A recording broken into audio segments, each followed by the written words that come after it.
music, all of these Pythagorean insights into order, I think, come out of this herding, domesticated animal husbandry, we call it husbandry, because it's a model of caring for nature.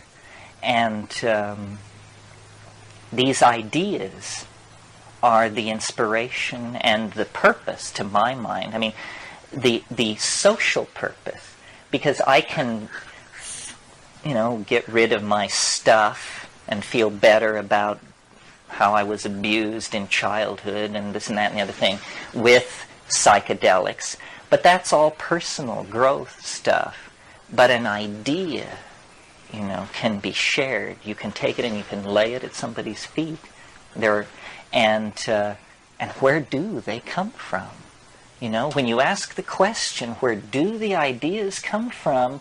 This is Platonic Philosophy 101, ladies and gentlemen. This is why the Greeks gave up fishing, to discuss this problem. Where do the ideas come from? And we are no closer to understanding that. And yet the ideas are the signposts of our destiny. They guide us forward, and yet we know not from whence nor whither. Well, I think now, so Plato's take on that was, he said, well, there must be a perfect world somewhere where all these things exist and the numbers and everything, there's a perfect form for everything in a higher dimensional world called the archetypes. Well, 2,000 years of philosophical sophistication have shown certain problems with that point of view, but fewer than you might think. I mean, the mystery of form, the problem of form, what is it? Where does it come from? What sustains it? We are nothing more than form. If it weren't for form, we would be no different than the dirt under our feet. And form intrudes into matter, and then it withdraws. And when it withdraws, they put you in a hole and put dirt on top of you. So it's very important to understand, what is this coming and going of form? If we take this pillow and saw it in two, it's a pretty undramatic event. If we take one of us and saw us in two, it's an extremely dramatic event. And what is the difference there? It's that this object is three-dimensional, and this object is four-dimensional. This object has a quality about it called being alive. Being alive, also technically known as metabolism, means that material is moving along temporal gradients within the confines of this organism. Material is not moving along any gradients within this thing. It's just where it is. There it sits. But in here, a form is being maintained from within. And if I were to die, the form would collapse. Here, no form is being maintained except the form imposed. This is an imposed form. It has no sense of itself, and it doesn't sustain itself from any kind of internal integrity. But higher dimensional objects, like animals and plants and human beings, have this quality. Well, so then what we've been talking about here, albeit sloppily, is the fact that we seem to occupy a higher dimension in the natural order than other things. And this higher dimension has to do with the fact that we have a little piece of mind, a little chunk of this higher order organization. Well then, going toward that, as visionaries, as users of psychedelics, society keeps adjusting its trim tabs, as it were, to mirror this transcendental goal. And this is what we want to become. We want to become like the sensed object in our imagination. And shamanism is a pipeline about this. It's almost as though the end state, well, here's a model for it. It's almost as though the ordinary causal flow of information from the past to the future must make a place for like a 3 to 5% backward flow. And this is what we call intuition. It's that vague, unformed knowing that comes without any baggage of causal mechanism, but it's true knowledge. You know how it's going to be. Well, it may be that that time is somehow information permeable, that future potential states of existence are actually somehow in resonance with states of existence in the present and in the past. Our models of how the world works are very, very simple. I mean, basically we operate with mechanical push-pull models that are appropriate to very simple mechanical systems. And yet we know that we are far more complex even than the most complex physical systems. This last 15,000 years has been something, and the last 500 years has really been something. It's so close now, the transcendental object, that it informs everything. The metaphor, the model to hold in your mind as you gaze at the earth in its travail is the metaphor of birth, not death. That a gestation process of 20,000 years is coming to an end. Culture using, language using, minded creatures are coming to some kind of fermentative climax. And we cannot extrapolate the human career on this planet centuries into the future. It ain't going to be like that. It's an absurd question to ask the question, what will the world be like in 500 years?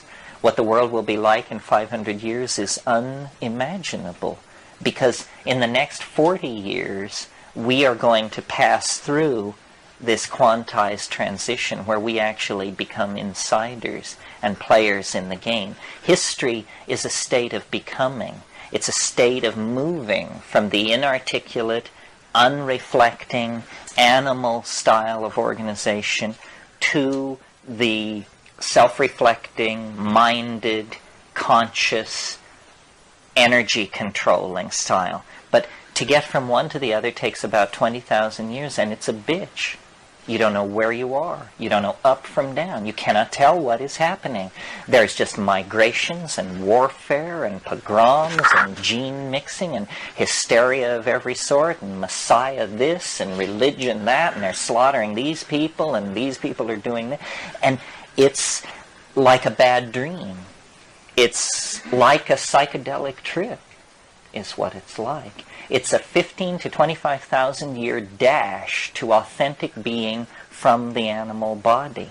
And it would have been a lot easier to understand if 10,000 years ago we hadn't cut the telephone wire to nature. Because from then on we haven't been able to figure out what's going on. And it's been left to men with large egos to figure out what was going on. And what they figured out was going on was that there was a lot of free women, land, animals, and money that needed to be organized for their pleasure, because they lost the connection to this planetary birth process.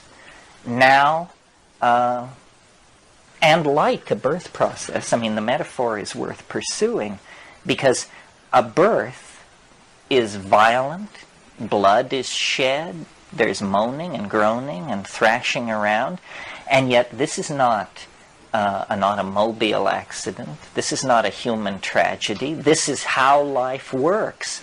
This is centrally scripted in to how human beings operate. If this didn't happen, we wouldn't be here.